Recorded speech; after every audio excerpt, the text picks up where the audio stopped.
In the beginning was the Word, and the Word was with God, and the Word was God.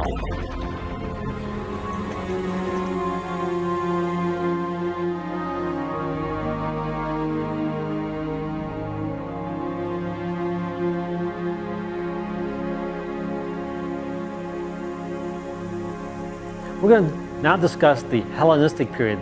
This is the time where the Greek culture has a great influence over the land of Palestine, over the land of Israel, through the conquest of one general called Alexander the Great, who conquered most of the ancient world throughout Egypt and the land of Israel, the land of the Mesopotamians, and even further east. It's just amazing.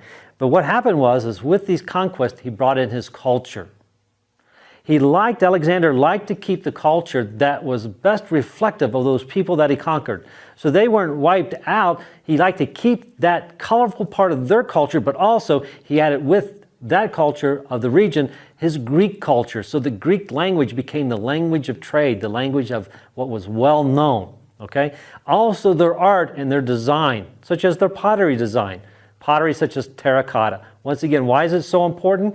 Because archaeologists look at terracotta to determine what time period that we're going to be in. If you want to look at one verse in the biblical narrative in the New Testament, it'd be Mark chapter 6 and verse 3. And this is where we read Jesus as being a tecton. And I'm going to let you privately in your own home read that verse to yourself while I show you a piece of Hellenistic pottery.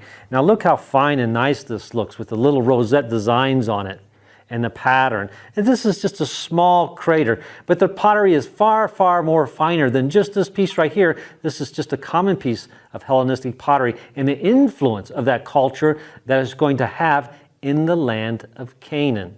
So this is the style of pottery that we're getting ready to see. All right? Now, something else, secondly, that's very important is their lamps.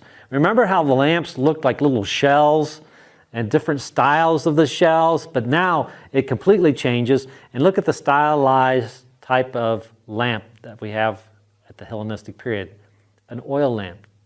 So you put the oil in the big hole and you have a little piece of cloth in the small hole, and you would light it as the cloth absorbs the olive oil. And we find thousands and thousands of these types of lamps, because think of that. Think of an oil lamp as a light switch in a house, and you have tens, if not dozens of light switches, so there are dozens of oil lamps found in any one location of a residence.